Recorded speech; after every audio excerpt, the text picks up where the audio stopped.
انت مش بعد ما موجود. اختار وانا مش موجود. كنت جايب جونين في انبي وجايب جون في، طبعا هي مش بالاجوال لكن الحمد لله كنت لا قول لي. بشكل كويس. جايب جونين في امبي وجول في الجونه وجون في الجونه قبل سيراليون على قبل طول. المعسكر، هم دول الماتشين قبل المعسكر. طيب وبعدين؟ فما خدتش، توقعت ان انت رايح اكيد يعني كان عندي يعني امل في المولى عز وجل ان انا اكون موجود يعني. وكان اداءك متفرد الحمد لله رب العالمين. فكابتن حسن والجهاز الفني ما خدنيش. كلمك. فلما كلمني التليفون سعدت جدا، شفت رقم كابتن حسن على تليفوني وبتاع، انبسطت جدا يعني. هي سعدت ولا سعدت؟ سعدت يعني، سعدت ممكن بالمغربي سعدت او بالمصري سعدت. انا مغربي يا سعد. فانبسطت جدا ان كابتن حسن كلمني وكلمني كلام. قال لك ايه بقى؟ قال لي انت ماشي كويس جدا في الدوري والناس كلها بتتكلم عليك سواء محللين او نقاد او جماهير، وانا عايزك تمشي زي ما انت كده، تخليك ماشي في الخط بتاعك. انت لسه سنك صغير و يعني المجال قدامك موجود، ممكن تكون الفتره الجايه موجود معانا، مش موجود احنا نمشي بعد فتره تيجي مع اللي بعدينا. فما تيأس. قلت له خلاص يا كابتن انا بتمنى لك التوفيق، طبعا انت من المدربين اللي فضل عليا من الناشئين مش من دلوقتي. وبتمنى لك التوفيق، وانا بحب كابتن حسن على المستوى الشخصي طبعا. اكيد بتمنى له التوفيق سواء لكن اكيد من جواك كنت نفسك. لا انا طبعا وضع طبيعي. ما بحبش نفسه، انا نفسي اروح وكنت حاسس ان انت قادر. كان نفسي اكون موجود واجيب اجوان والعب واكسب الفرقه، وده كل ده الاحساس اللي بيبقى جوه اي لعيب. والله العظيم انت لو موجود في ماتش سيراليون يعني الواحد مش عايز يتكلم، لكن واحده من الوحدات بتاعتك انت بتحط ما شاء الله وش رجلك من اخر الشارع، وكانت محتاجه الموضوع واحد يحط وش رجله جوه الشبكه، كانت الليله خلصت. احنا طبعا ما بنتكلمش عشان حاجه، والحمد لله ان المنتخب دلوقتي في النيجر، ما حد سمعنا هناك في النيجر، ما اعتقدش هناك مساء انوار بتوصل النيجر والله اعلم. وطبعا ده جمهوركم العظيم اكيد طبعا. لكن يعني في النهايه هو زي ما انت قلت الاختيار. طيب يعني انت لما شفت ان حتى سيد معوض، طبعا مش عايز انا احط مقارنات في مستويات لانه كلكم لعيبه دوليين، كنت انت او سيد معوض او محمد عبد الشافي، طبعا الجديد محمد ناصر احنا اشرنا برضو بيه هنا، اللعيب كويس قوي الحقيقه، بس ربما هي تجربه دوليه اولى. طب قول لي يا احمد، لو حتى كنت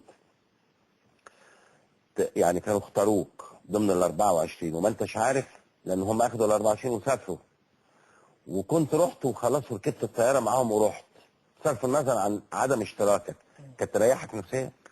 طبعا يا كابتن. منتخب مصر بيزود اللعيب خاصه في ناديه، حتى لو انت طالع وانت عارف ان انت مش في ال 18، حتى لو بره ال 18 بس موجود في انت موجود ضمن افضل 24 لعيب في مصر. اه بمحليين بدوليين بمحترفين، فدي بتديك ثقه في ناديك ان انت لعيب دولي مصنف في مستوى اول. نفسك تحافظ على مستواك في المنتخب، فبتحافظ على مكانك في ناديك عشان تبقى موجود في منتخب مصر.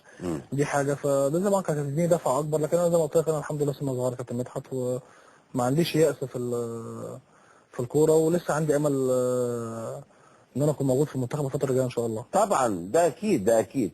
انت اخر مره كنت مع المنتخب امتى يا احمد؟ اخر مره كنت مع المنتخب المعسكر اللي قبل 2010 انجولا 2010. قبل انجولا 2001 كنت معاهم في المعسكر؟ كنت معاهم في المعسكر وما سافرتش؟ ما كانش ليا الحظ ان انا اكون موجود معاهم. لعبت ماتشات مع هو لعب ماتش ملاوي وانا ما لعبتش الماتش ده، ما لعبنيش في الماتش ده بتاع الماتش بتاع 1-1 بتاع 1-1 اللي هو كان قبل ما يسافروا. وما اشتركتش ماتشات وديه مع المنتخب؟ لا لعبت كتير. لعبت كتير؟ الحمد لله. لعبت كتير. لعبت في قارات ماتشين من 3 في كاس العالم للقارات كنت موجود معاهم. لعبت ماتشات ايه؟ لعبت ايطاليا امريكا. طبعا ايطاليا ماتش ما يتنسيش، وامريكا برضه ماتش ما يتنسيش. ايطاليا. انت لعبت ايطاليا؟ لعبت ايطاليا. لعبت من اوله؟ لا نزلت بدل سيد معوض اتصاب، نزلت بداله في الدقيقه 65. الدقيقه 65.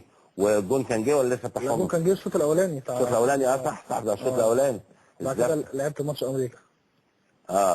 ده كان ماتش جميل. قول لي طب وانت احساسك في الماتش وانت بتلعب قدام ايطاليا كده؟ قول لي كلاعب كوره بقى. لا هو طبعا يا كابتن يعني انت بتلعب قدام لعيبه يعني بتشوفها في التلفزيون افضل لعيبه في العالم.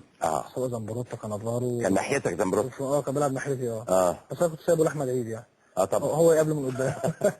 خلص منه بدري. كان لعيب عامل زي الفراده. وبيرلو وجاتوزو يعني. بيرلو ده حته لعيب في وسط الملعب. ده بيلعب 14 ولا كوينت لابس كرافات كده وبيلعب لعيب في منتهى الشياكه قوي. بيرلو ده موضوع. يعني انت بتلعب ضد الناس دي وموجود في الملعب معاهم. يعني متعه مش قادره لا توصف يعني بصراحه. متعه جدا. متعه. احنا كان نفسنا نروح كاس عالم والله يعني. والصراحه الجيل اللي موجود ده حرام ما يلعبش كاس عالم. طبعا صعب الجيل ده يكون موجود في 2014 تاني. كتير منهم جدا مش هيكون له التوفيق انه يكون موجود في 2014 يعني. اكيد. انت الثلاثي بيقولوا لي انت واحمد عيد ومعاكم الثالث مين يعني؟ انتوا المحمدي؟ محمدي انتوا الثلاثه جروب واحد. كنا بنقعد مع بعض على طول في الاوضه يعني نقعد نهرج ونضحك قريبين مع بعض. كنت بتقلد المحمدي وهو بيرمي الاول؟ هو يعني هو ساعات بيقعد نروح عامله كده محمد زي كريستيانو يعني خبيث. يعني بص كده الناس كلها فاهمه هنا بتبقى عاملها الاوت.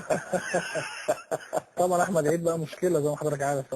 احمد عيد خارج الملعب يعني كوميديا. احمد عيد جميل دمه زي العسل. وجوه الملعب ما شاء الله. هو جوه الملعب عصبي يعني جوه الملعب. لا بتكلم على كلاعب كوره. شخصيته جوه الملعب ما تدلش ان هو بره الملعب محبوب كده خالص قوي. هو على طول بيتخانق في الملعب ومتنشن هو مشدود طول الوقت في الملعب. فعلا. سعيد بتجربه احمد محمدي في ساندرلاند جدا. بتتابعه وبتتفرج؟ بتفرج على ماتشات ساندرلاند والله. عشان خاطر محمد يعني. لان زي ما حضرتك قلت قبل كده ان اللعيبه دي بتفتح بوابات اللعيبه انها تطلع اوروبا. لما لعيب بينجح كابتن مدحت غير لما اللعيب بيطلع يفشل او يعمل مشاكل بتبقى العمليه صعبه لمصر انه يطلع تاني. فكده بيبقى في ثقه ان اللعيبه تطلع لو بيلعب اساسي على طول. ده عامل 3 تعادلات ارسنال وتشيلسي اكتر مباراه واخد المان اوف ذا ماتش. مانشستر مش تشيلسي مانشستر. انا اسف. واكتر مباراه خد مان اوف ذا ماتش حاجه كويسه جدا يعني. قوي مشرف جدا. تتمنى عوده تجربه السوشو؟ جدا.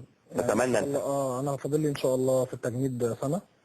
اخلصها ان شاء الله. يكون فاضل لي 6 شهور في النادي الاسماعيلي.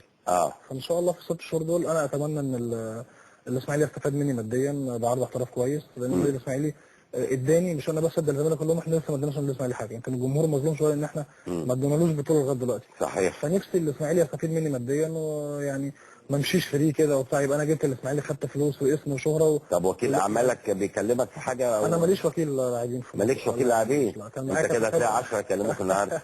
لا انا ماليش حاجه. مالكش وكيل؟ ما لازم قالك وكيل شاطر يسوقك. ما هو انا زي ما قلت لحضرتك انا الموسم بيخلص ان شاء الله يترتب على حاجات كتيره جدا يا كابتن مدحت يعني. يعني نتمنى اكيد ان اولا زي ما انت قلت تحققوا حاجه للنادي الاسماعيلي العظيم وجمهوره العظيم ده. الجماهير طبعا يا كابتن. اكيد.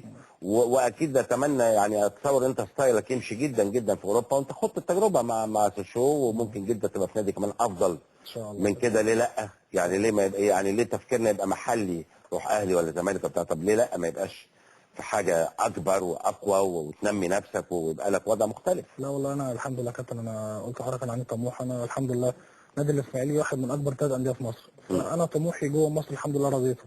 بتلعب في نادي كبير في مصر طبعا ومنتخب مصر هو لسه ما اتحققش لكن ان شاء الله يتحقق في المستقبل. بروح وباجي ممكن اكون ثابت بعد كده ان شاء الله. فنفسي طموح تاني بقى وطموح طبعا ان انا والدي كان لعيب كوره فنفسه يشوفني. كان لعيب كوره؟ بس كان لعيب على قده يعني.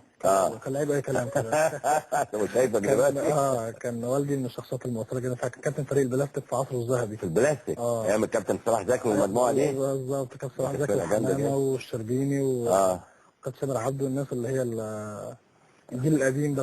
كان 78 معاهم. لعب مع قدام الاهلي. لعب بجون حموكش 1-0. هو ما بيحكيليش على الماتش ده. لا صفر. كان في 78 كان 0-0 وفي 1-0 جون حموكش ضيع منهم الدوري. اوكي. الزمالك خد الدوري في السنه دي. فطبعا هو والدي ما بيحكيليش على هو ما لعبش غير الماتش ده في حياته. السي بتاعه الماتش ده. استناك بالخرزانه. هو متجوز يا احمد؟ متجوز وعندي ديلارا. انت لو كنت راجع على البيت دلوقتي كنت روحت على متجوز. فانا نفسي احقق له امنيته يا كابتن واحترف بره يعني ان شاء الله. ان شاء الله بالتوفيق يا احمد. وشرفتني ونورتني واتمنى لك كل التوفيق. انا سعيد يا كابتن مدحت. انا كنت موجود معاك النهارده ودي اول مره ليا في برنامج اتشرف برنامج حضرتك اللي يعني ما شاء الله من نسبه مشاهده عاليه جدا. انا جيت النهارده عشان اوضح للناس في اسماعيليه بس ان احنا مش ناسيينكم وان احنا بنحب الجماهير دي جدا ونفسنا في بطوله. مش دايما الناس فاكره ان اللعيبه مش في دماغها وكده. وان شاء الله نقدم لهم حاجه. والحاجه الثانيه منتخب عسكري برضو يعني مسافر ان شاء الله يوم السبت سوريا. وسياده اللواء عبد الجابر وعميد منير الحجازي وكابتن حميد باسم قايمين بدور كبير جدا. وسياده المشير للامانه مش بخلان جدا على المنتخب. وان شاء الله نرجع معاه البطوله باذن الله. ان شاء الله بكل توفيق. شكرا يا كابتن. شكرا جزيلا. اذا مع اخبار الاحتراف لشيكابالا واحمد فتحي وماذا حدث مع عماد متعب وامور اخرى خاصه بالتسويق في اوروبا والصديق العزيز عبد الباسط تنتوش ولكن بعد الفاصل. حلو يا اللي عجبك بعد